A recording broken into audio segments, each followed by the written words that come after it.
Okay, so in this section we are revising corporate restructuring.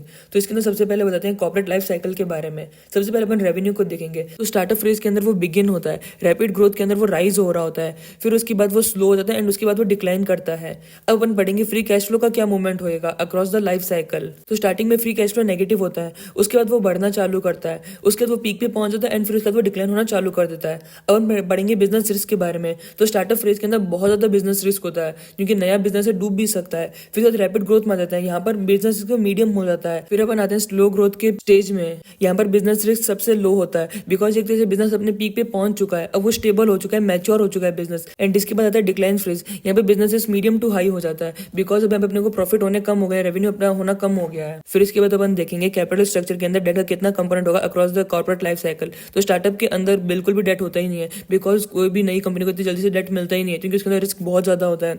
इसके बाद अपन आते हैं रैपिड ग्रोथ के फेज में। यहाँ पर 0 to 20% का अपन डेट चाहे तो ले सकते हैं। फिर अपन आते हैं स्लो ग्रोथ के फेज में। यहाँ पर अपन 20+% का डेट ले सकते हैं। एंड इसके बाद अपन आते हैं डिक्लाइन फेज में। यहाँ पर अपन 20+% का डेट ले सकते हैं। अब यहाँ पर एक चीज कहते हैं, जो स्लो ग्रोथ का फेज होता है, यहाँ पर मैनेजमेंट क्या सोचता है? मैनेजमेंट तो ये एक्सेप्ट ही नहीं करना चाहता है। वो सोचता है कि जो स्लो ग्रोथ तो कभी आएगा ही नहीं, हम ऐसा कुछ ना कुछ कर देंगे जिससे कि ये हमेशा रैपिड ग्रोथ में ही रहेगा। तो यहाँ पर अपना कॉर्पोरेट लाइफ साइकिल कंप्लीट होता है। अब अपन ये देखेंगे कि इस चैप्टर को अपन को पढ़ाया क्यों जा रहा है। तो यहाँ पर ये समझने की कोशिश करो कि अपन एक एनालिस्ट है एंड अपन एक सेक्टर को एनालाइज कर रहे हैं, एंड वहां पर एक कंपनी के अंदर कॉर्पोरेट रिस्ट्रक्चरिंग हुई है। तो अपन को ये देखना है कि वो कॉर्पोरेट रिस्ट्रक्चरिंग फायदेमंद होगा भी या फिर नहीं होगा। अगर वो बेकार है तो अपन उसमें अंदर पैसे नहीं लगाएंगे, बट अगर वो कॉर्पोरेट रिस्ट्रक्चरिंग होने से बहुत ज्यादा फायदा हो जाएगा उस कंपनी को, तो अपन उस कंपनी के अंदर पैसा इन्वेस्ट कर देंगे। तो यहाँ पर अपन यही पता लगाना चाहते हैं कि अगर एक कंपनी के अंदर कॉर्पोरेट रिस्ट्रक्चरिंग हुई है तो अपन को उस कंपनी के अंदर इन्वेस्ट करना चाहिए या फिर नहीं करना चाहिए। तो इसको समझाने के लिए चैप्टर को 2 पार्ट में डिवाइड किया गया है। सबसे पहले अपन ओवरव्यू पढ़ेंगे कॉर्पोरेट रिस्ट्रक्चरिंग का, यानी कि क्या होता है, यहाँ पे अपन को क्या कराया जाता है। फिर इसके बाद अपन पार्ट 2 के अंदर एंटर करेंगे, जो कि इवोल्यूशन ऑफ कॉर्पोरेट रिस्ट्रक्चरिंग। इसको भी 2 पार्ट में डिवाइड किया गया है। पहले अपन को ज्ञान की बातें बताई जाएगी, बाद में अपन को खुद डेमोन्स्ट्रेट करा जाएगा, यानी कि कंपनी को अपन को एग्जाम्पल दिया जाएगा कि इस कंपनी के अंदर ये हुआ है, कॉर्पोरेट रिस्ट्रक्चरिंग हुई है, अपन को क्या करना चाहिए, अपन को कैसे करना चाहिए, यानी कि हर चीज डेमोन्स्ट्रेट की जाएगी। तो अब अपन इस चैप्टर को स्टार्ट करते हैं अपन LOS-A से। तो इसके अंदर अपन पढ़ेंगे टाइप्स ऑफ कॉर्पोरेट रिस्ट्रक्चरिंग। तो इसके लिए सबसे पहले अपन स्वाइजर के अंदर आ जाते हैं। तो यहाँ पर कहते हैं लार्ज कॉर्पोरेशंस के अंदर often diverse line of businesses होते हैं under a common corporate umbrella, यानी कि एक ही कंपनी के नाम पे बहुत सारे बिजनेसेस होते हैं। जैसे कि अगर अपन ITC के बारे में सोचे तो वो बहुत टाइप के बिजनेस के अंदर एंटर हो चुका है, जैसे कि ITC सिगरेट हो गया, ITC होटल हो गया, ITC का स्टेशनरी इक्विपमेंट हो गया, फूड एंड बेवरेजेस के अंदर भी आ चुका है ITC, यानी कि यहाँ पर कहना चाहते हैं एक ITC कई टाइप के बिजनेस लाइन के अंदर एंटर हो सकता है। तो इसमें कहते हैं अगर एक कंपनी मल्टीपल बिजनेस के अंदर एंटर हो जाता है तो इस वजह से उसको सिनर्जी का बेनिफिट मिल सकता है। अब ये जो बेनिफिट है वो in the form of cost synergy भी हो सकता है, रेवेन्यू सिनर्जी भी हो सकता है, या फिर इन दोनों का कॉम्बिनेशन भी हो सकता है। तो सबसे पहले अपन बात करेंगे कॉस्ट सिनर्जी के बारे में, यानी कि अपने जो एक्सपेंसेस है वो कम लगते हैं। तो ये कैसे हो सकता है? तो इसके अंदर कहते हैं लोअर कॉस्ट अराइज हो सकता है फ्रॉम इकोनॉमीज ऑफ स्केल या फिर एलिमिनेशन ऑफ रिडंडेंट फंक्शन, यानी कि यहाँ पर कहते हैं अगर मल्टीपल बिजनेसेस है वो अलग अलग कंपनी होते तो अपन को वहाँ पर हर एक कंपनी का अलग अलग HR रखना होता, बट अब ये एक ही कंपनी कर रही है तो हो सकता है इन सबके बीच में एक ही HR टीम हो। तो यानी कि एक तरह से instead of having multiple HR team अपने पास केवल एक HR टीम है, यानी कि अपना कॉस्ट सेव हो चुका है। इसी तरह से अपन रेवेन्यू सिनर्जी के बारे में सोचेंगे तो यहाँ पर कहते हैं रेवेन्यू सिनर्जी अराइज होती है फ्रॉम इकोनॉमिक्स ऑफ स्कूप, यानी कि यहाँ पर बात की गई है क्रॉस सेलिंग ऑफ प्रोडक्ट और रिड्यूस कॉम्पिटिटिव प्रेशर के बारे में। ओके, तो फिर नेक्स्ट पॉइंट के अंदर कहते हैं जो मैनेजर है वो चाहे तो ऑल्टर कर सकता है पोर्टफोलियो ऑफ कंपनी बिजनेसेस को in response to changing business environment, जिससे कि वो रेड्यूस कर सके इनएफिशिएंसी एंड इंक्रीज कर सके सिनर्जी। यानी कि यहाँ पर कहते हैं अगर मैनेजर को दिखता है कि कुछ बिजनेसेस के अंदर अपन को बहुत ज्यादा घाटा होता जा रहा है एंड आगे भी होता रहेगा, तो वो उन बिजनेसेस को बंद कर देगा एंड जिसके अंदर फायदा हो रहा है वो उनके अंदर ही एंटर करेगा। इससे इनएफिशिएंसी कम हो जाएगी एंड सिनर्जी वो इंक्रीज हो जाएगी। ओके, तो नेक्स्ट अपन अपने नोट्स की तरफ वापस आते हैं। यहाँ पे अपन पढ़ेंगे टाइप ऑफ कॉर्पोरेट रिस्ट्रक्चरिंग। तो यहाँ पे 4 टाइप के कॉर्पोरेट रिस्ट्रक्चरिंग बताई गई है, लेवरेज बायआउट यानी कि LBO, investment, divestment and restructuring. Okay, तो सबसे पहले अपन बात करेंगे इन्वेस्टमेंट के बारे में। तो यहाँ पे जो इन्वेस्टमेंट है दूसरी कंपनी के अंदर वो 3 तरह से हो सकता है, equity investment, acquisition and joint venture. Equity investment के अंदर लेस देन 50% का अपन उसके अंदर स्टेक लेते हैं, यानी कि मेटेरियल होता है बट वो लेस देन 50% होता है। एक्विजिशन के अंदर अपनी एक तरह से वो सब्सिडरी बन जाती है, यानी कि यहाँ पे जो इन्वेस्टर है वो सब्सिडरी बन जाती है of the investor. And joint venture के अंदर 2 और मोर कंपनी जॉइंटली कंट्रोल करती है उस कंपनी को।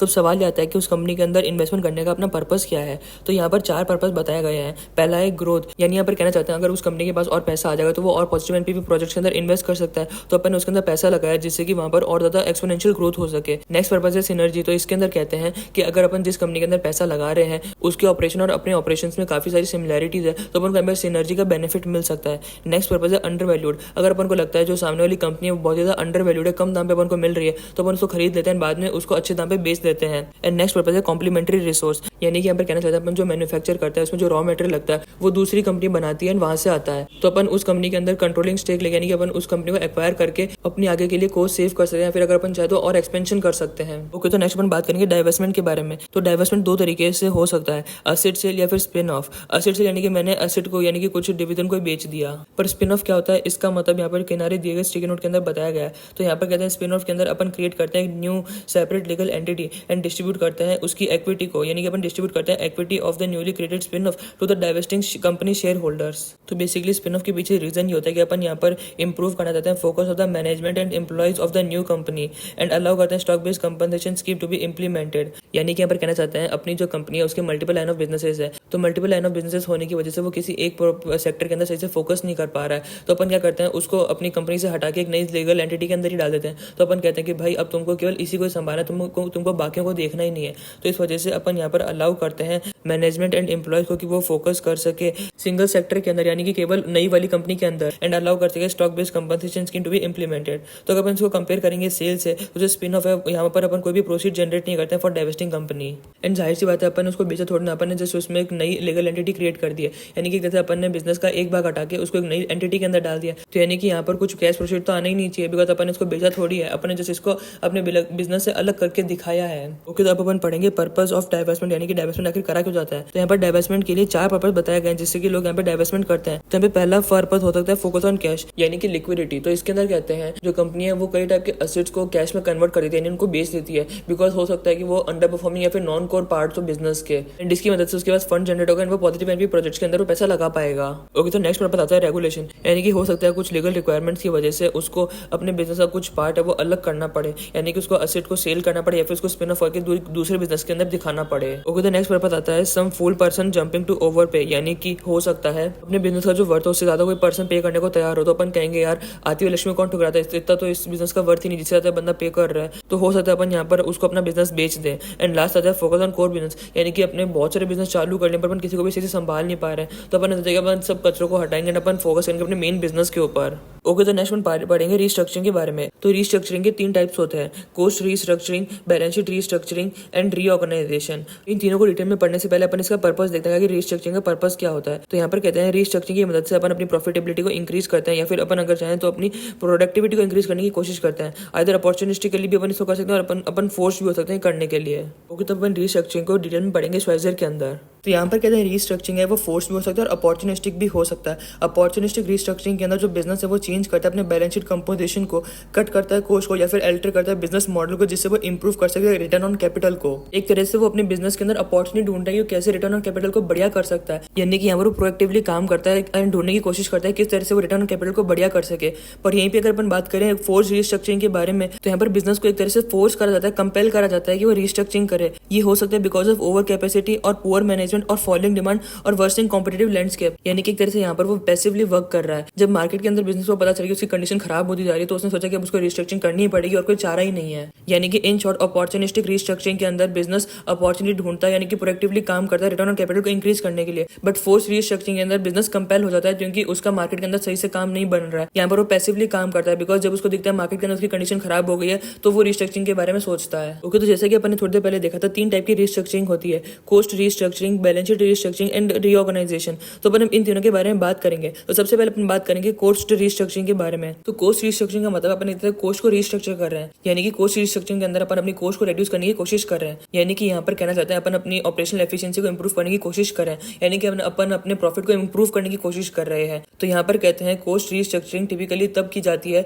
जब एक कंपनी अंडर परफॉर्म कर रही होती है, यानी कि वो बढ़िया से परफॉर्म नहीं कर पा रही है या फिर ज्यादा प्रॉफिट नहीं बना पा रही है, तब इसको परस्यू करा जाता है। इसके अंदर अपन अपनी ऑपरेशनल एफिशिएंसी के अंदर इंप्रूवमेंट लाने की कोशिश करते हैं। तो कोस्ट रीस्ट्रक्चरिंग के लिए 2 अप्रोचेस यूज की जा सकती है, आउटसोर्सिंग एंड ऑफशोरिंग। तो आउटसोर्सिंग का तो सिंपल सा मतलब है अपन अपने काम का आउटसोर्स कर दिया, यानी कि यहाँ पर कहना चाहते हैं पहले जब ये काम मैं कर रहा था तब यहाँ पे बहुत ज्यादा कॉस्ट लग रही थी, बट मैंने ये काम उसको आउटसोर्स कर दिया जो कि इस काम को लोअर कॉस्ट पे कर सकता है बिकॉज उसके इकोनॉमिक्स ऑफ स्केल है। तो यहाँ पर कहते हैं आउटसोर्सिंग के अंदर अपन कॉन्ट्रैक्टिंग आउट कर देते हैं स्टैंडर्डाइज बिजनेस प्रोसेस को, जैसे कि पेरोल या फिर ह्यूमन रिसोर्स वाला काम हो गया, अपन ने इसका आउटसोर्स कर दिया to a third party vendor जिसका लोअर कॉस्ट है बिकॉज वो इकोनॉमिक्स ऑफ स्केल के ऊपर खेल मिल रहा है। और यहाँ पर आउटसोर्सिंग का एक रिस्क भी होता है, वो होता है need to manage multiple contractual obligation. Okay, तो नेक्स्ट अपन बात करेंगे ऑफशोरिंग के बारे में। तो ऑफशोरिंग का भी एकदम सिंपल सा मतलब अपन ऑफशोर करें, यानी कि अपनी कंट्री के अंदर जो वेज रेट है वो बहुत ही ज्यादा हाई है पर दूसरी कंट्री के अंदर वेज रेट लो है, तो अपन ने वहां से अपना काम करवा लिया। यानी कि यहाँ पर कहना चाहते हैं ऑफशोरिंग के अंदर अपन यूज करते हैं चीप फॉरेन लेबर का, बट स्टिल अपन जो बिजनेस प्रोसेस है वो इन हाउस ही रखते हैं। यानी कि यहाँ पर अपन ने काम का आउटसोर्स नहीं करा बट अपन ने बस दूसरी जगह से करवाया है। इसके लिए अपन यहाँ पर क्रिएट करते हैं होली ऑन फॉरेन सब्सिडियरी, यानी कि अपन ने फॉरेन के अंदर अपनी एक सब्सिडियरी खोल ली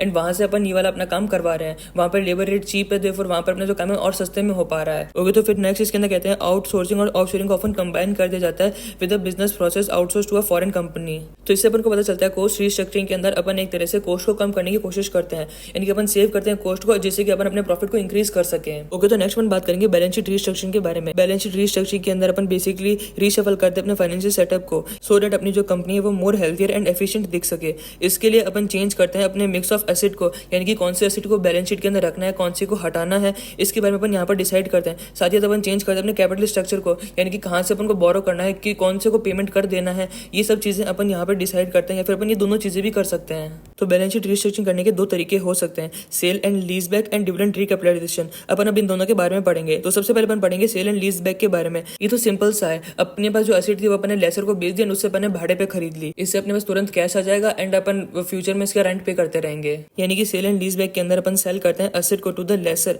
एंड एंटर होते हैं into a lease contract over the remaining economic life of the asset. यानी कि अगर एसेट की लाइफ और 5 साल बची तो अपन ने 5 साल के लिए उसको भाड़े पे खरीद लिया। तो ऐसा करने से अपने पास इमीडिएटली कैश आ जाएगा, यानी कि लेसर कैश इमीडिएटली कैश आ जाएगा, बट उसको फ्यूचर में लीज का पेमेंट करना पड़ेगा। तो यहाँ पर कहते हैं जो लीज का पेमेंट है वो हायर होता है then the depreciation of the asset. तो ये रिफ्लेक्ट करता है इंटरेस्ट जो कि चार्ज किया जाता है बाय द लेसर। ओके, तो नेक्स्ट अपन बात करेंगे डिविडेंड रिकैपिटलाइजेशन के बारे में। तो यहाँ पर कंपनी बोरो करती है मनी, यानी कि डेट उठाती है जिससे कि वो पे कर सके dividend to the share holder, या फिर वो उस डेट के अमाउंट का यूज करे जिससे कि वो शेयर रीपरचेज कर सके, यानी कि बायबैक कर सके। तो यहाँ पर कहते हैं डिविडेंड रिकैपिटलाइजेशन के अंदर अपन इंक्रीज करते हैं leverage on the balance sheet by increasing debt finance dividend और बाय रीपरचेजिंग शेयर। यहाँ पे अपना ऑब्जेक्टिव होता है रिप्लेस करना इक्विटी को in the capital structure with cheaper debt, यानी कि यहाँ पर कहना चाहते हैं अपन लोअर इंटरेस्ट रेट पे डेट उठा लेते हैं एंड इसकी मदद से अपन शेयर रीपरचेज कर लेते हैं। यानी कि एक तरह से अपन ने यहाँ पर अपने कैपिटल स्ट्रक्चर के अंदर चेंज करा है, यानी कि अपन ने यहाँ पर लोअर कॉस्ट डेट का यूज करके इक्विटी को रीपरचेज कर लिया है। तो जब अपना जो ओवरऑल कॉस्ट है वो रेड्यूस हो गया, इस वजह से अपना जो कंपनी का WACC है वो भी रेड्यूस हो जाएगा। पर यहाँ पर सबसे बड़ा रिस्क है कि अपन ने यहाँ पर लेवरेज इंक्रीज कर लिया है, तो इसलिए कहा जाता है डिविडेंड रिकैपिटलाइजेशन मोस्ट एप्रोप्रिएट होता है फॉर इश्यूअर जिनके पास स्टेबल कैश फ्लो हो।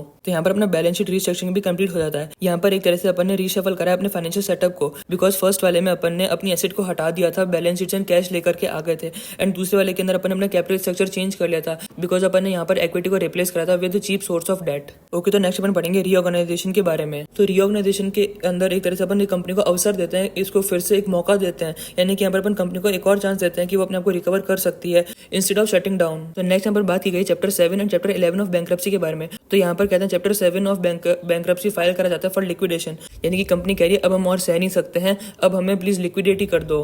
बट जो चैप्टर 11 ऑफ बैंक्रप्सी है वो रीऑर्गेनाइजेशन के लिए होता है। ये मेनली उन बिजनेसेस के लिए होता है जो कि रीस्ट्रक्चर करते हैं डेट को वेल स्टेइंग ऑपरेशनल, यानी कि ये कहते हैं हम आगे भी काम करना चाहते हैं बट अभी हम डेट वालों को पेमेंट नहीं कर सकते, तो हमें और थोड़ा टाइम चाहिए। तो अभी अपन इन्हीं के बारे में बात करेंगे। तो यहाँ पर कहते हैं रीऑर्गेनाइजेशन के अंदर जो कोर्ट है वो ऑर्डर करता है during the an insolvency proceeding. यहाँ पे एक मैनेजमेंट रीऑर्गेनाइजेशन प्लान होता है, ये स्पेसिफाई करता है terms of exiting the bankruptcy proceeding. इसको कोर्ट के द्वारा अप्रूव कराया जाता है। यहाँ पे जो कोर्ट है वो ओवरसी करता है मेजर्स को, जैसे कि एसेट सेल, रीफाइनेंसिंग और conversion of debt to equity. अगर कोर्ट अप्रूव नहीं करता है मैनेजमेंट के प्लान को तो जो कंपनी को लिक्विडेट करवाना भी पड़ सकता है। ओके, तो यहाँ पर मैं रीस्ट्रक्चरिंग भी कंप्लीट हो जाता है। तो अब अपन अपने नोट्स की तरफ वापस आते हैं। यहाँ पे अपन पढ़ेंगे एलबीओ के बारे में, यानी कि लेवरेज बायआउट के बारे में। तो यहाँ पर बताया जाता है कि जो एलबीओ है वो एक तरह special kind of corporate restructuring होता है जिसके अंदर इन्वेस्टमेंट, डाइवर्समेंट एंड रीस्ट्रक्चरिंग तीनों इन्वॉल्व होते हैं। यानी कि यहाँ पर कहते हैं एलबीओ के अंदर एक प्राइवेट इक्विटी फर्म होती है जो कि परचेज करती है पब्लिक कंपनी को using large amount of debt, यानी कि अपन यहाँ पे इन्वेस्टमेंट करा है एंड सब्सिक्वेंटली वो अनरिलेटेड पार्ट्स को सोल्ड कर देती है जिससे कि वो कैश को जनरेट कर सके टू सर्विस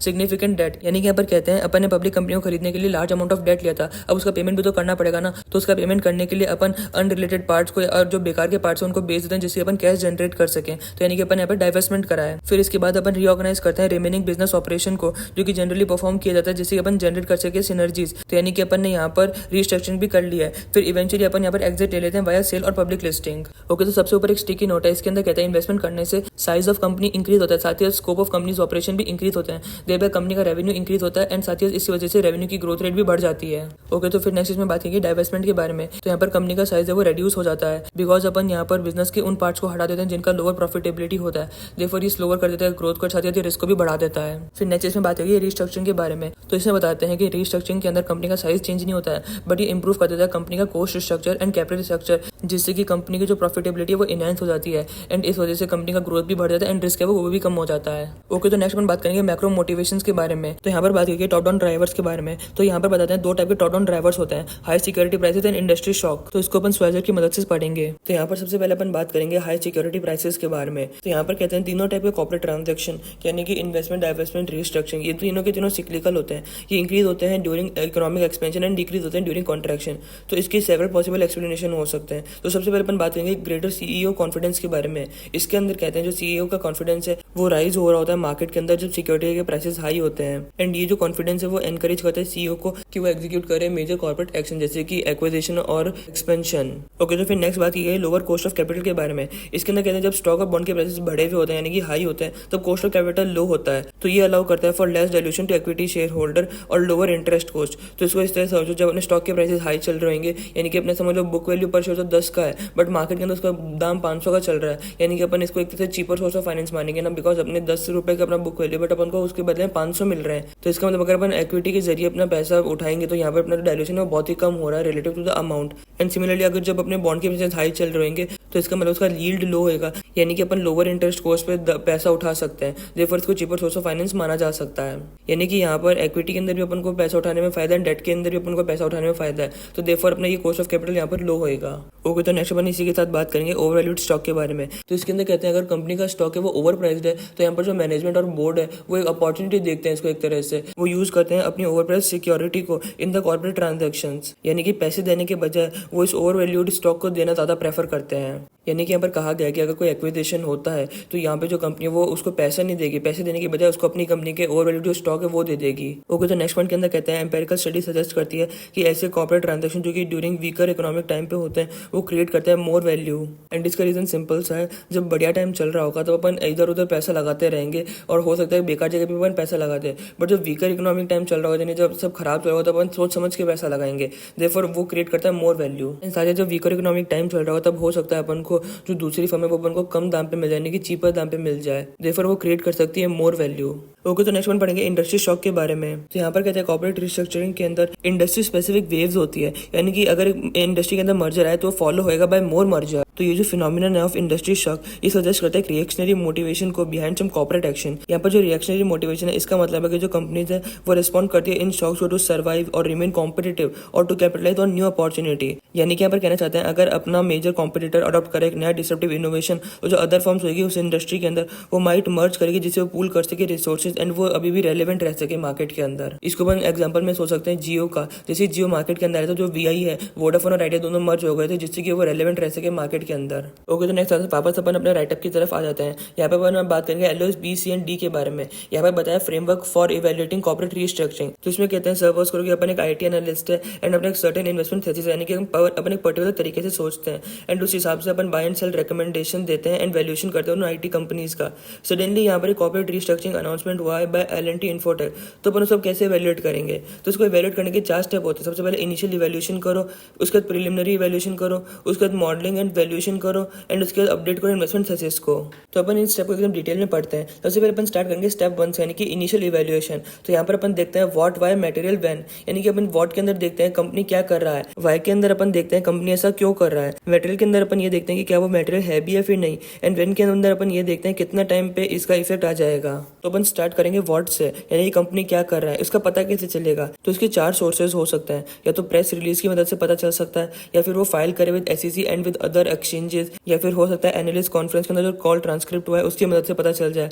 यानी कि यहाँ पर सोचो जो सेंटिमेंट एनालिसिस अगर अपन करें using logistic regression under neural network, इसकी मदद से अपन को पता चल सकता है कि आखिर वो किस तरह से सोच रहे हैं, यानी कि उनका सेंटिमेंट क्या चल रहा है। एंड लास्ट कहते हैं हो सकता है ये पता चले by third party research. Okay, तो अब जब अपन को पता चल गया कि कंपनी क्या कर रहा है तो अपन वाई की तरफ बढ़ेंगे, यानी कि अपन यहाँ पर ये देखेंगे कंपनी ऐसा क्यों कर रहा है। इसके लिए अपन को प्रोफेशनल स्केप्टिज्म मेंटेन करके रखना पड़ेगा, बिकॉज जो मैनेजमेंट है वो हमेशा पॉजिटिव एनपीवी बोलता है अबाउट द रीस्ट्रक्चरिंग, यानी कि वो हमेशा जो रीस्ट्रक्चरिंग है उसको बढ़िया तरीके से ही बताएगा। अपन को अपना प्रोफेशनल स्केप्टिज्म मेंटेन करके रखना पड़ेगा, जिससे कि अपन ये जान सके कि ये सच में बढ़िया भी है या फिर नहीं कंपनी के लिए। ओके, तो नेक्स्ट अपन पढ़ेंगे मेटेरियलिटी के बारे में, यानी कि ये मटेरियल है भी या फिर नहीं। मेटेरियलिटी को चेक करने के लिए अपन इसको 3 तरह से देख सकते हैं, size wise, fit wise and market reaction. तो साइज वाइज के अंदर अपन ट्रांजैक्शन टाइप देखते हैं, नॉन ट्रांजैक्शन टाइप देखते हैं। ट्रांजैक्शन टाइप के अंदर अपन ये देखते हैं कि क्या transaction value by enterprise value greater than 10% है या फिर नहीं। एंड नॉन ट्रांजैक्शन टाइप के अंदर अपन देखते हैं क्या कॉस्ट सेविंग बाय सेल्स और ऑपरेटिंग एक्सपेंस ग्रेटर देन 10% है या फिर नहीं। यानी कि बेसिकली अपन यहाँ पर जो इवेंट इसका साइज देख रहे हैं उसको मेटेरियल के तभी माना जाएगा जब उसका बड़ा साइज होएगा, यानी कि छोटे मोटे इवेंट को मेटेरियल नहीं माना जाएगा। जो बड़े होते हैं जिनका कम से कम 10% हो जिसका भाग, उसको अपन मेटेरियल मानते हैं। इसी तरह से नेक्स्ट अपन देखेंगे फिट वाइज। यहाँ पे अपन इवेल्युएट करते हैं ट्रांजैक्शन को in terms of fit with existing company strategy और विद प्रायर एक्शंस, यानी कि अपन यहाँ पर ये देखने की कोशिश करते हैं कि जो नया ट्रांजैक्शन हो रहा है वो एग्जिस्टिंग कंपनी की स्ट्रेटेजी और विद प्रायर एक्शन के साथ कितना अच्छे से फिट हो पाता है। फॉर एग्जांपल, अगर एक कंपनी ने पास में डाइवर्सिफाई करता bye entering into unrelated businesses, but अब वो उन अनरिलेटेड बिजनेसेस को डाइवेस्ट कर रही है, तो ये सजेस्ट करता है कि कंपनी में स्ट्रेटेजी को चेंज कर रही है या फिर वो एक्नॉलेज कर रही है कि जो स्ट्रेटेजी है वो वर्क नहीं कर पा रही है सही से, यानी कि जब वो अनरिलेटेड बिजनेस है अब वो फिट नहीं बैठ पा रहा है कंपनी के साथ। ओके, तो लास्ट में बात की गई मार्केट रिएक्शन के बारे में। तो इसके अंदर कहते हैं जरूरी नहीं है कि जो मार्केट है वो हमेशा राइट हो। ओके, तो यहाँ पर अपना मटेरियल भी कंप्लीट हो चुका है। अब अपन नेक्स्ट की तरफ बढ़ते हैं जो कि है व्हेन, यानी कि कितने टाइम पे इसका इफेक्ट आ जाएगा। तो यहाँ पर कहते हैं कि एक सब्सटेंशियल टाइम डिले होता है between announcement and completion of transaction. तो इसके अंदर कहते हैं ये जो ट्रांजैक्शन है वो एक्वायरर की बैलेंस शीट के अंदर डेट ऑफ क्लोजिंग तक रिफ्लेक्ट ही नहीं होता है। एंड ये जो लेंथ होगा इसको लार्जली डिटरमाइन किया जाता है by the size and complexity of transaction, यानी कि यहाँ पर कहना चाहते हैं t=0 पे अनाउंसमेंट हुआ था बट ये एक्चुअल में इफेक्ट पे आया था t=t पे, यानी कि रीस्ट्रक्चरिंग एक्चुअली इफेक्ट पे आई थी। तो ये ट्रांजैक्शन t=T पे दिखेगा बैलेंस शीट के अंदर, यानी कि जब रीस्ट्रक्चरिंग एक्चुअली इफेक्ट पे आ जाएगी तब इसको बैलेंस शीट के अंदर शो करा जाएगा, इससे पहले इसको शो नहीं करा जाएगा। एंड ये जो लेंथ है इसको टिपिकली डिटरमाइन करा जाता है bye size and complexity of transaction, यानी कि डिस्टेंस होगा t=0 से t=t तक का, इसको डिटरमाइन करा जाता है bye size and complexity of transaction. Okay, तो फिर नेक्स्ट पॉइंट के अंदर कहते हैं कि जो स्टॉक का प्राइस है वो बदल जाता है, यानी कि चेंज होता है जब एक रीस्ट्रक्चरिंग को अनाउंस करा जाता है। एंड इसको एक तरह का इंडिकेटर माना जाता है ऑफ वैल्यू जो कि मार्केट एक्सपेक्ट कर रहा है टू बी क्रिएटेड और डिस्ट्रॉयड। फिर नेक्स्ट यहाँ पर कहते हैं कि जो स्टॉक प्राइस के अंदर चेंज आया है वो ना ही केवल इंकॉर्पोरेट करता है मार्केट का एस्टिमेट कि जो ट्रांजैक्शन एक्चुअल में कंप्लीट होगा या फिर नहीं, पर साथ ही ये इंकॉर्पोरेट करता है टाइम, यानी कि जो रीस्ट्रक्चरिंग है वो कितने टाइम में कंप्लीट होगी। पर नेक्स्ट यहाँ पर कहते हैं जो इनिशियल मार्केट रिएक्शन है वो ऑफन रॉन्ग भी हो सकता है व्हेन कंपेयर टू कंपनी का performance in the subsequent years, यानी कि हो सकता है इसका जो शेयर का प्राइस गिर गया, यानी कि लोगों को लगा कि ये जो वैल्यू डिस्ट्रॉय कर देगा, बट एक्चुअल में कंपनी ने अच्छा परफॉर्म कर दिया सब्सिक्वेंट ईयर्स के अंदर। तो यहाँ पर कहते हैं जो मार्केट का इनिशियल रिएक्शन है वो गलत भी हो सकता है। ओके, तो यहाँ पर अपना जो स्टेप 1 है वो कंप्लीट हो चुका है जो कि इनिशियल इवैल्यूएशन। यहाँ पर अपन ने देखा व्हाट, व्हाई, मटेरियल, व्हेन। तो अब अपन स्टेप 2 की तरफ बढ़ते हैं जो कि प्रीलिमिनरी वैल्यूएशन। तो यहाँ पर कहते हैं कि अगर ए लिमिटेड एक्वायर कर रहा है B limited for some purchase consideration, तो यहाँ पे जो बी लिमिटेड है इसको अपन टारगेट कंपनी बोलते हैं एंड अपन इसका वैल्यूएशन करते हैं। तो यानी कि अपन इसका दाम निकालते हैं कि इसका दाम आकर कितना होना चाहिए था। तो इसको निकालने के 4 मेथड हो सकते हैं, comparable company analysis, comparable transaction analysis, premium paid analysis and discounted cash flow method. तो डीसीएफ तो अपन हमेशा से पढ़ते हुए आ रहे हैं, तो वो उसमें तो कुछ खास है नहीं। तो सबसे पहले अपन स्टार्ट करते हैं पीपीए से, यानी कि प्रीमियम पेड एनालिसिस से। तो यहाँ पर कहते हैं सपोज जो ए लिमिटेड है वो बी लिमिटेड को एक्वायर कर रहा है एंड इस चीज का जो अनाउंसमेंट है वो टी पे हुआ है। तो यहाँ पर कहते हैं कि अपन टारगेट कंपनी का प्राइस को चेक करने के लिए अपन PT-1 को यूज करेंगे, यानी कि प्राइस बिफोर अनाउंसमेंट को अपन यूज करेंगे, से वो आ गया 150 मिलियन। तो इसको अपन एंटरप्राइज वैल्यू मानते हैं एंड अपन इसको कंपेयर करते हैं डील वैल्यू से, यानी कि डील प्राइस से। सपोज ये 180 मिलियन है, तो यानी कि अपन 150 मिलियन की चीज के लिए 180 मिलियन पे कर रहे हैं, यानी कि अपन इसको 20% प्रीमियम पे खरीद रहे हैं। तो यहाँ पर सबसे बड़ा इशू था PT-1 का, यानी कि ये क्या लिया जाएगा, बिकॉज हो सकता है कुछ रूमर्स की वजह से इसके शेयर प्राइस के अंदर कुछ चीज पहले से इंकॉर्पोरेट हो चुकी हो। तो इस बारे में यहाँ पर स्टिकी नोट के अंदर बताया गया है। इसके अंदर कहते हैं हो सकता है प्री अनाउंसमेंट रूमर्स की वजह से जो टारगेट का शेयर प्राइस है इसके अंदर कुछ अनाउंसमेंट का इफेक्ट आ गया हो। तो इसलिए अपन को यहाँ पर PT-1 को निकालते समय बहुत ज्यादा ध्यान रखने की जरूरत है। यहाँ पर अगर एक एनालिस्ट चाहे तो वो यूज कर सकता है वीक होल्ड मार्केट प्राइस का और वॉल्यूम वेटेड ट्रेडिंग प्राइस का over prior week as PT-1, जिससे कि वो इस इश्यू को मिटिगेट कर सके। ओके, तो नेक्स्ट यहाँ पर कहते हैं सपोज को जो बी लिमिटेड है उसने सिमिलर फर्म्स को एक्वायर करा था एक्स, वाई और जेड को। सपोज को जो एक्स है इसको एक्वायर किया गया था 15% प्रीमियम, वाई को एक्वायर किया गया था 10% प्रीमियम एंड जेड को एक्वायर किया गया था 12% प्रीमियम। तो अपन ऑन एन एवरेज देखें तो यहाँ पर 12.33% प्रीमियम पे फर्म्स को एक्वायर करा जा रहा है, बट ए ने बी को एक्वायर करा 20% प्रीमियम पे, यानी कि उसने यहाँ पर 20% एक्स्ट्रा पे करा है, बट मार्केट के अंदर तो 12.33% ऑन एन एवरेज एक्स्ट्रा पे किया जा रहा है। तो अपन को यहाँ पर लगा कि अपन यहाँ पर एक्सपेंसिव परचेस करा, यानी कि अपन यहाँ पर महंगा एक्विजिशन करा है। ओके, तो नेक्स्ट वन बात करेंगे कंपेरेबल कंपनी एनालिसिस के बारे में। तो सीसीए के अंदर जस्ट अपन कंपेयर करते हैं अपनी कंपनी को दूसरी कंपनी से यूजिंग रिलेटिव वैल्यूएशन मैट्रिसेस। तो यहाँ पर कहते हैं जो बी लिमिटेड है वो टारगेट है, इसके लिए अपन इसकी कंपेरेबल फर्म्स ढूंढते हैं। समझ लो X1, X2 और X3 है, तो अपन बी लिमिटेड का वैल्यूएशन इनके मल्टीपल्स की मदद से निकालते हैं। यानी कि अपन प्राइस मल्टीपल का यूज कर सकते हैं, एंटरप्राइज वैल्यू मल्टीपल का यूज कर सकते हैं और इंडस्ट्री स्पेसिफिक मल्टीपल्स का भी यहाँ पर यूज कर सकते हैं। तो यहाँ पे एक स्टिकी नोट है, इसके अंदर कहते हैं सीसीए के अंदर अपन यूज करते हैं रिलेटिव वैल्यूएशन मैट्रिसेस का ऑफ कंपेरेबल फर्म, जिससे कि अपन एस्टिमेट कर सके value of the target firm. And फिर इसके बाद अपन ऐड करते हैं इसके अंदर टेक ओवर प्रीमियम, जिससे कि अपन डिटरमाइन कर सके fair price for the acquirer to pay for the target. तो सबसे बड़ा सवाल यह था कि आखिर ये चेक कैसे करा जाता है। तो उसको चेक करने के 6 स्टेप होते हैं, स्टेप्स इन सीसीए। तो यहाँ पर सबसे पहले स्टेप 1 के अंदर अपन कंपेरेबल कंपनीज ढूंढते हैं। ये जो कंपेरेबल कंपनी हो आइडियली सेम इंडस्ट्री की होनी चाहिए एंड उसका similar size, growth rate, operating profit margin and ROIC होना चाहिए। अब जब अपन ने इस कंपनी को ढूंढ लिया है तो अपन इसके मल्टीपल्स निकाल लेते हैं। फिर इसके मल्टीपल्स ढूंढ लेने के बाद अपन अपनी जो टारगेट कंपनी इसका वैल्यूएशन करते हैं बेस्ड ऑन मल्टीपल्स। एंड इसके बाद अपन एक कंपेरेबल एक्विजिशन देखते हैं एंड इसकी मदद से अपन एवरेज टेक ओवर प्रीमियम निकालते हैं कि आखिर मार्केट के अंदर एवरेज टेक ओवर प्रीमियम आखिर हो कितने में रहा है। एंड वो जो वैल्यू अपन निकालते हैं इसके अंदर अपन ये एवरेज टेक ओवर प्रीमियम को ऐड कर देते हैं, जिससे अपन मान लेते हैं कि इतने में इसका एक्विजिशन होना चाहिए। ओके, तो नेक्स्ट वन के अंदर कहते हैं कि जो सीसीए वाला मेथड है इसको ऑफन यूज किया जाता है for assessing the valuation of target in spin off other than acquisition और सेल। यानी कि इसको ज्यादातर यूज किया जाता है स्पिन ऑफ के केस में, इसको एक्विजिशन और सेल्स में इतना यूज नहीं किया जाता है। एंड इसका रीजन ये है कि अपन यहाँ पर जो एस्टिमेटेड वैल्यू ऑफ टारगेट निकालते हैं इसके अंदर कंट्रोल और टेक ओवर प्रीमियम एडेड ही नहीं होता है। ओके, तो नेक्स्ट अपन इस मेथड के एडवांटेज और डिसएडवांटेज पढ़ेंगे स्वाइजर के अंदर। तो सीसीए के नंबर 3 एडवांटेज बताए गए हैं। फर्स्ट एडवांटेज के अंदर कहते हैं जो कंपेरेबल कंपनीज का डेटा है वो इजीली एक्सेसिबल होता है। सेकंड एडवांटेज के अंदर कहते हैं कि अपन यहाँ पर एक असम्पशन ली थी जिसके अंदर कहा गया था कि जो सिमिलर एसेट्स है इनका सिमिलर वैल्यू होगा एंड ये फंडामेंटली साउंड भी करता है। एंड थर्ड एडवांटेज के अंदर कहते हैं अनलाइक डीसीएफ अप्रोच, यहाँ पे जो एस्टिमेट्स होते हैं वैल्यू इनको डेराइव किया जाता है directly from the market rather than assumption and estimates about the future. पर इस मेथड की कुछ डिसएडवांटेज भी है। यहाँ पर 3 डिसएडवांटेज के बारे में बात की गई है। तो फर्स्ट डिसएडवांटेज के अंदर कहते हैं कि जो अप्रोच है वो इम्प्लिसिटली अज्यूम करता है कि जो market valuation of comparable companies वो फेयर है। यानी कि ये मानता है कि जो कंपेरेबल कंपनीज है इनका वैल्यूएशन सही ही होगा, बट जरूरी थोड़ी ना वो ओवर वैल्यूड या फिर अंडर वैल्यूड भी हो सकती है। सेकंड डिसएडवांटेज के अंदर कहते हैं कि जो कंपेरेबल कंपनीज है ये अपन को प्रोवाइड कर सकती है estimate of fair stock price, पर ये अपन को फेयर टेक ओवर प्राइस नहीं बता सकती है। तो इसके लिए अपन को यहाँ पर एक टेक ओवर प्रीमियम को भी ऐड करना पड़ता है जिसको अपन को सेपरेटली डिटरमाइन करना पड़ता है।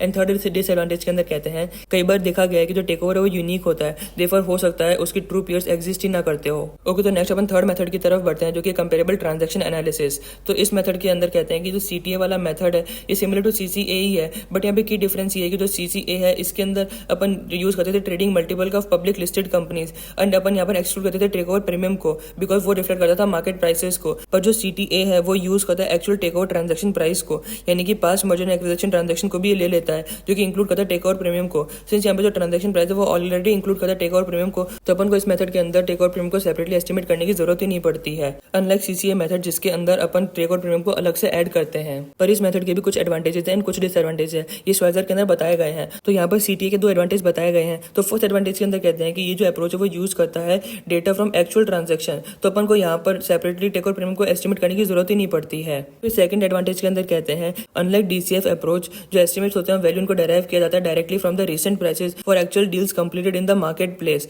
यानी कि इस मेथड के अंदर अपन एक्चुअल प्राइसेस का यूज करें रादर देन फ्रॉम असम्पशन और एस्टिमेट्स अबाउट द फ्यूचर। पर इस मेथड की कुछ डिसएडवांटेजेस भी है, तो अपन को यहाँ पर 3 इसके डिसएडवांटेज बताए गए हैं। तो फर्स्ट डिसएडवांटेज के अंदर कहते हैं जो सीटीए अप्रोच है वो इम्प्लिसिटली अज्यूम करता है कि जो पास्ट में मर्जर एंड एक्विजिशन हुआ था वो एप्रोप्रिएट हुआ था। यानी कि ये अज्यूम करे जो MNA market valued past transaction था वो एप्रोप्रिएट था, बट हो सकता है कि जो पास्ट ट्रांजैक्शन था वो भी ओवर या फिर अंडर प्राइस था, तो यानी कि वो जो मिस प्राइसिंग होगी वो इस वाले के अंदर भी आ जाएगी। ओके, तो नेक्स्ट डिसएडवांटेज के अंदर कहते हैं हो सकता है कि इनफ कंपेरेबल ट्रांजैक्शन अवेलेबल ही ना हो जिससे कि अपन डेवलप कर सके reliable estimate of the target value. अगर एनालिस्ट को कोई कंपेरेबल ट्रांजैक्शन नहीं मिलता है, यानी कि कोई इनफ सिमिलर कंपनी नहीं मिलती, तो उसको यूज करना पड़ता है M and A deal from other industries जो कि डिसिमिलर हो सकती है to the deal being considered.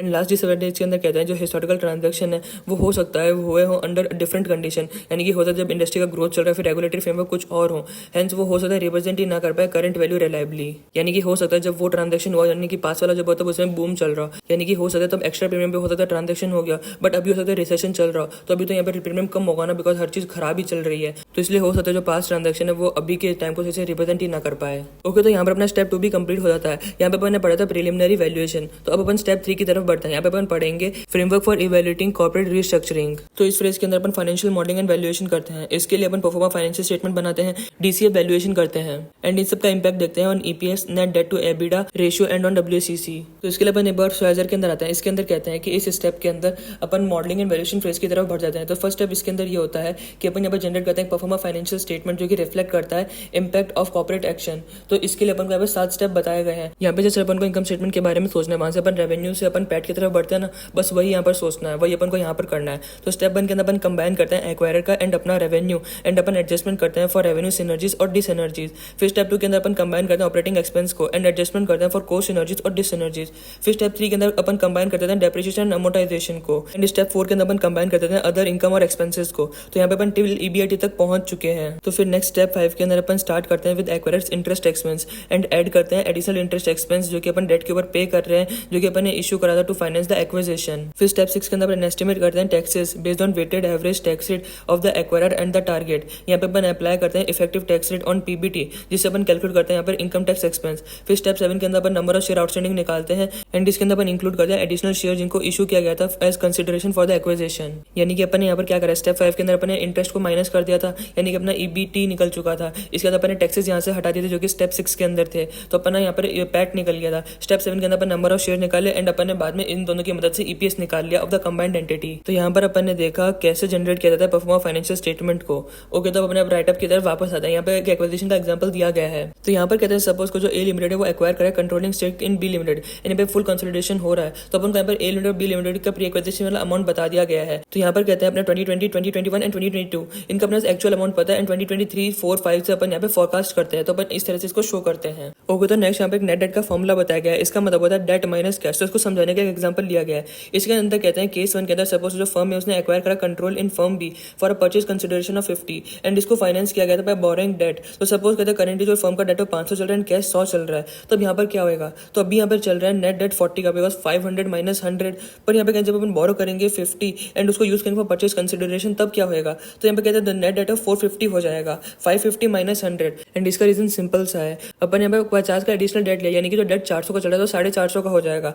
But cash के बारे में सोचो, अपन ने जब बोरो करा तो 50 का कैश आया, फिर अपन जब परचेज कंसिडरेशन पे करे तो अपना 50 का कैश गया, यानी कि नेट इफेक्ट कैश के ऊपर तो कुछ हुआ ही नहीं, 50 आया 50 गया। तो यानी कि यहाँ पे 550 माइनस 100 करेंगे तो ये आ जाएगा 450। बट अब अपन केस 2 की तरफ आ जाता है। यहाँ पर कहते हैं सपोज इंस्टेड ऑफ बोरोइंग अपन पे करते हैं out of its cash balance, यानी कि अपने खुद के जो कैश बैलेंस है उससे अपन इसको पे कर रहे हैं। तो यहाँ पर नेट डेट क्या होगा, यहाँ पर नेट डेट होगा 450, बिकॉज यहाँ पर 500 का डेट था 500 का ही रह गया तो वो 500 आ गया। बट अपन माइनस करें यहाँ पे कैश पहले 100 का था, बट अब अपन ने 50 का पे कर दिया परचेज कंसिडरेशन, तो 50 का बच गया, यानी कि 500 माइनस 50 करेंगे तो आ जाएगा 450। तो अगर अपन दोनों केसेस के अंदर ध्यान से देखें तो दोनों केस के अंदर जो नेट डेट है वो सेम का सेम ही रह गया, यानी कि चाहे अपन बोरो करें कैश को या फिर अपन यूज करें खुद के कैश को, तो जो अमाउंट ऑफ नेट डेट है वो चेंज ही नहीं हो रहा है, वो सेम रह रहा है। इसका जो net debt to EBITDA ratio है वो सेम रहेगा यहाँ पर। ओके, तो नेक्स्ट हम एनालिसिस ई की तरफ बढ़ते हैं। यहाँ पे अपन पढ़ेंगे evaluate corporate investment action including equity investment, joint venture and acquisition. तो इसके अंदर कहते हैं with higher growth, higher profitability and lower risk जो ईवी बाय सेल्स रेशियो होगा वो इंक्रीज होगा। तो नेक्स्ट अपन बात करेंगे इक्विटी मेथड के बारे में। इसके अंदर कहते हैं सपोज कर जो ए लिमिटेड है इसने 30% स्टेक खरीदा है बी लिमिटेड के अंदर, तो अब जब इसका 30% स्टेक है तो जो नेट इनकम होगी बी लिमिटेड की वो सपोज करो 10,000 है, तो यानी कि इसमें 30% स्टेक यानी कि 3,000 ए लिमिटेड का होना चाहिए। बट यहाँ पर कहते हैं जब अपन फेयर वैल्यू निकाल रहे थे एक्विजिशन के टाइम पे बी लिमिटेड का, तो सपोज कोई एसेट की वैल्यू बढ़ गई एंड इस वजह से उसके ऊपर एक्स्ट्रा अमोर्टाइजेशन या फिर डेप्रिसिएशन लगा। तो इसका मतलब है वो जो एक्स्ट्रा वाला डेप्रिसिएशन या फिर अमोर्टाइजेशन लगा है उसमें एक का भी हिस्सा होएगा। तो सपोज को जब अपन ने उसका 30% निकाला तो वो 200 आया, यानी कि नेट इनकम 3,000 अपन एंजॉय करेंगे, बट साथ ही अपन को 200 का एक्स्ट्रा अमोर्टाइजेशन को भी बियर करना पड़ेगा। तो यानी कि ओवरऑल अपने पास 3,000 माइनस 200 यानी कि अपने पास 2,800 आ रहा है। अब यहाँ पर कहते हैं 2,800 को ए लिमिटेड के अंदर दिखाया कहाँ जाएगा, तो यहाँ पर कहते हैं इसको अगर आप चाहो तो एबिडा के अंदर भी ऐड कर सकते हो या फिर इसको ईबीआईटी के अंदर भी ऐड कर सकते हो। सपोज को एबिडा 90 जाएगा तो अपन 90,000 प्लस 2,800 कर देंगे, या फिर अगर ईबीआईटी के अंदर अपन ऐड करें तो अपन 72,000 प्लस 2,800 कर देंगे। अब स्वेजर के अंदर इसका एग्जांपल दिखाया गया है, उसको देख लेना। अपन सीधा आगे बढ़ते हैं जॉइंट वेंचर की तरफ। तो इसके अंदर कहते हैं जॉइंट वेंचर मेथड के अंदर जो अकाउंटिंग की जाती है वो सिमिलर होती है इक्विटी इन्वेस्टमेंट के। यहाँ पर 2 पार्टनर्स होते हैं जॉइंट वेंचर के अंदर जो कि रिपोर्ट करते हैं अपना stake in the venture using equity method, and ये पार्टनर्स रिपोर्ट करते हैं अपना share of income from venture in the respective income statements. कोई भी अगर कैपिटल को रेज किया जाता है बाय द पार्टनर, उसका अकाउंट किया जाता है उनके ओन फाइनेंशियल स्टेटमेंट के अंदर। फॉर एग्जाम्पल अगर डेट को यूज किया गया था to finance the investment in joint venture, तो इसकी वजह से जो इन्वेस्टर कंपनी है उसका जो डेट लेवल है वो राइज हो जाएगा। ओके, तो नेक्स्ट वन पढ़ेंगे एक्विजिशन के बारे में। तो यहाँ पर अपन लाइन बाय लाइन कंसोलिडेशन करते हैं इन्वेस्टर का financial statement with the financial statement of subsidiary. फिर इसके अंदर कहते हैं कि अगर अपने 100% ओन नहीं करते हैं, यानी कि अगर अपन टारगेट कंपनी को 70 to 80% ओन करते हैं, तो जो बाकी का होगा 20 to 30% वो माइनॉरिटी इंटरेस्ट के अंदर शो करा जाता है, यानी कि अपन यहाँ पर रिकॉग्नाइज करते हैं non controlling interest in the consolidated financial statement. Okay, तो एक्विजिशन के बारे में स्वाइजर के अंदर भी कुछ बताया गया है। तो इसके अंदर कहते हैं जब भी अपन इवेल्युएट करते हैं एक्विजिशन को, तो अपन डिटरमाइन करते हैं impact of estimated synergies on the profitability ratios, यानी कि सिनर्जीज का क्या इंपैक्ट होगा प्रॉफिटेबिलिटी रेशियोज के ऊपर अपन ये चेक करते हैं। साथ ही अपन चेक करते हैं impact of consolidation on leverage ratios, यानी कि डेट टू इक्विटी रेशियो फिर डेट टू एबिटा रेशियो के अंदर क्या इंपैक्ट है, इनको भी अपन एनालाइज करते हैं। साथ ही साथ अपन डिटरमाइन करते हैं potential for a change in the parent companies debt rating, यानी कि अपन चेक करते हैं एक्विजिशन करने के कारण तो जो पेरेंट कंपनीज की डेट रेटिंग के अंदर कोई चेंज तो नहीं आया। फिर नेक्स्ट इसी में कहते हैं जो इवैल्यूएशन अपने करेंगे वो कंसीडर करना चाहिए the impact of transaction on diluted EPS of the parent, and अपन को ये भी चेक करना चाहिए वैसे जो ट्रांजैक्शन प्राइस था वो रीजनेबल था या फिर नहीं। इसके लिए अपन comparable transaction analysis and premium paid analysis का भी यूज कर सकते हैं, जो कि अपन ने थोड़ी देर पहले देखा था। ओके, तो यहाँ पर अपना कॉर्पोरेट इन्वेस्टमेंट एक्शन से रिलेटेड सारे टाइप्स खत्म हो गए। अपन ने स्टार्टिंग के अंदर देखा था कि कॉर्पोरेट इन्वेस्टमेंट एक्शन 3 तरह से हो सकता है, equity method, joint venture and acquisition. अपन ने इन तीनों मेथड को यहाँ पे कवर कर लिया। अब अपन LOS-F की तरफ बढ़ते हैं। यहाँ पे अपन इवैल्यूएट करेंगे corporate divestment action including sales and spin off, यानी कि अपन यहाँ पर उन दोनों टाइप्स के बारे में बात करेंगे जो कि डाइवेस्टमेंट के अंदर होते हैं, सेल्स एंड स्पिन ऑफ। तो यहाँ पर केस 1 के अंदर कहते हैं सपोज को अपन एक कॉन्ग्लोमरेट है, यानी कि अपनी कंपनी कई टाइप के बिजनेस के अंदर घुसी हुई है, ITC के बारे में अपन सोच सकते हैं। तो यहाँ पर कहते हैं सारे बिजनेस के अंदर घुसने की वजह से हर चीज चू हो चुकी है, यानी कि मेस्ड अप हो चुकी है। तो अपन ने सोचा कि अपन डाइवर्स करेंगे नॉन कोर एंड फोकस करेंगे कोर के अंदर, यानी कि अपन सेल कर देंगे नॉन कोर बिजनेस को एंड अपन फोकस करेंगे केवल कोर के ऊपर। तो नहीं अपन यहाँ पे सेल करा है। पर दूसरे केस 2 के अंदर कहते हैं अपन अपनी कॉन्ग्लोमरेट है एंड ईच डिवीजन में बहुत ही बड़ा होता जा रहा है, तो हर एक बड़े डिवीजन को संभालना थोड़ा मुश्किल हो रहा है। तो अपन ने सोचा कि अपन को ना हर एक के ऊपर सेपरेटली फोकस करना पड़ेगा। तो अपन यहाँ पे सोचते हैं स्पिन ऑफ कर देते हैं, यानी कि अपन ने डिवीजन को कंपनी से हटा के एक सेपरेटली कंपनी ही बना दिया। इसके लिए सर ने एग्जांपल रिलायंस का दिया था, यानी कि रिलायंस में जियो इतना बड़ा गया तो एक रिलायंस अलग हो गया एंड जियो अलग हो गया, यानी कि यहाँ पर रिलायंस ने स्पिन ऑफ करा था। ओके, तो फिर लास्ट पॉइंट के अंदर कहते हैं अगर एक स्ट्रेटेजी रिव्यू अनाउंस होता है कंपनी का, तो यहाँ पे एनालिस्ट को बिहेवियर रहने की बहुत ज्यादा जरूरत होती है यहाँ पर। ओके, तो इसके बारे में एक्स्ट्रा स्वाइजर के अंदर बताया गया। अपन स्वाइजर के अंदर आते हैं तो यहाँ पर कहते हैं जब भी अपन को इवैल्यूएट करना होता है डाइवेस्टमेंट एक्शन को, तो यहाँ पर टिपिकली अपन को 2 चीजें देखनी होती है। एक तो वैल्यूएशन ऑफ बिजनेस सेगमेंट देखना होता है एंड उसका इंपैक्ट क्या होगा ऑन रेशियोज के ऊपर अपन को ये देखना होता है। तो इसके अंदर कहते हैं कि अगर एक बिजनेस सेगमेंट का सेल हुआ है तो यहाँ पे एनालिस्ट को एक ओपिनियन फॉर्म करना होगा ऑन वेदर जो वैल्यूएशन था बिजनेस सेगमेंट का वो रीजनेबल था या फिर नहीं। इसके लिए एक अप्रोच हो सकती है अपन यूज करें पे मल्टीपल्स का, जैसे कि EV बाय एबिडा या फिर EV बाय सेल्स रेशियो का, जिससे कि अपन वैल्यू कर सके various segments of the business को। तो अब जब अपन ने मल्टीपल्स का यूज करके हर सेगमेंट का वैल्यू निकाल लिया है, यानी कि बिजनेस के हर सेगमेंट का वैल्यू निकाल लिया, तो अपन उन सबका सम कर देते हैं एंड यानी कि अपन सम करते हैं of the values of individual segment and then उसको कंपेयर करते हैं कॉन्ग्लोमरेट के एंटरप्राइज वैल्यू से, जिससे अपन डिटरमाइन करते हैं कि क्या मार्केट प्रॉपर्ली वैल्यू कर भी रहा है या फिर नहीं कर रहा है सम ऑफ पार्ट्स को, यानी कि कॉन्ग्लोमरेट को मार्केट सही से वैल्यू भी कर रहा है या फिर नहीं। ओके, तो फिर नेक्स्ट पॉइंट के अंदर कहते हैं जब अपन प्रिपेयर करते हैं परफॉर्मा फाइनेंशियल स्टेटमेंट, तो जो प्रोसीड फ्रॉम सेल होता है, यानी कि अगर अपन ने किसी सेगमेंट को बेच दिया है तो उससे जो पैसा आता है वो कैश के फॉर्म में भी आ सकता है या फिर स्टॉक के फॉर्म में भी आ सकता है ऑफ द परचेजर, या फिर अजम्पशन ऑफ डेट भी हो सकता है। तो उसको अकाउंट करना पड़ेगा अपन को प्रॉपर्ली। रेशियोज जैसे कि डेट टू एबिडा हो गया, इनको प्रिपेयर किया जाता है to evaluate the impact of sale on the companies debt rating. पर नेक्स्ट इसके अंदर कहते हैं अनलाइक सेल्स जो स्पिन ऑफ है, यहाँ पर कोई भी सेल प्रोसीड जनरेट नहीं होती है, बिकॉज एक बड़ी कंपनी ने अपने एक डिवीजन को एक कंपनी के फॉर्म में बना दिया है, तो इसलिए कहा जाता है कि इसको मॉडल करना बहुत ही ईजियर होता है। ओके, तो अपन LOS-G की तरफ बढ़ते हैं। तो इसके अंदर कहते हैं रिस्ट्रक्चरिंग वॉलंटरीली भी हो सकती है और फोर्स भी हो सकती है। वॉलंटरीली का मतलब है let us do something to create share holders value, यानी कि यहाँ पर अपन प्रोएक्टिवली काम कर रहे हैं। पर फोर्स के अंदर क्या होता है, रेगुलेशन अपने ऊपर बोल सकता है या फिर पोटेंशियल बिडर्स आ सकते हैं, फिर शेयर होल्डर्स हो सकते हैं, वो बोले कि तुम्हें ये चीज करनी ही पड़ेगी, यानी कि यहाँ पे अपन पैसिवली वर्क करते हैं। ओके, तो नेक्स्ट वन पढ़ेंगे कोस्ट रिस्ट्रक्चरिंग के अंदर कौन कौन से रिस्क हो सकते हैं। तो यहाँ पे 2 टाइप के रिस्क के बारे में बात की गई है। फर्स्ट इसमें कहते हैं जो ग्रोथ है वो गिर सकती है एंड सेकंड में बात की गई है पॉलिटिकल एंड सोशल रिस्क के बारे में। तो ग्रोथ वाले के अंदर कहते हैं कि अगर अपन कट करेंगे कोस्ट को तो हो सकता है अपना जो रेवेन्यू का ग्रोथ रेट है वो गिर जाए। And political and social risk के अंदर कहते हैं बिकॉज अपन फायरिंग करें लेबर को फॉर कोस्ट कटिंग तो हो सकता है अपनी कंपनी की रेपुटेशन डाउन हो जाए एंड इस वजह से अपन को पॉलिटिकल एंड सोशल कॉन्सिक्वेंसेस को फेस करना पड़े। ओके, तो इसमें जो एक्स्ट्रा स्वाइजर के अंदर दिया गया है इसके अंदर कहते हैं काफी सारे एक्सटर्नल फैक्टर्स होते हैं जो कि रिस्पॉन्सिबल होते हैं for the initiation of corporate restructuring. For example corporate restructuring हो सकता है because of the actions of an activist share holder, साथ ही साथ ये हो सकता है because of a failed acquisition. Okay, तो फिर नेक्स्ट पॉइंट के अंदर बोलते हैं जब अपन इवैल्यूएट कर रहे होते हैं रिस्ट्रक्चरिंग अनाउंसमेंट को, तो इसके अंदर अपन प्रिपेयर करते हैं परफॉर्मा फाइनेंशियल स्टेटमेंट एंड ये रिफ्लेक्ट करता है अपना expectation about cost saving as well as अपन एसेस भी करते हैं द लाइक्लीहुड ऑफ सक्सेस, यानी कि अपन को क्या लगता है कितना सक्सेस होने वाला है in achieving the intended restructuring goal, यानी कि जिस वजह से रिस्ट्रक्चरिंग करी जा रही है उसके सक्सेस होने के आखिर चांसेस क्या है ये भी अपन यहाँ पे पता करते हैं।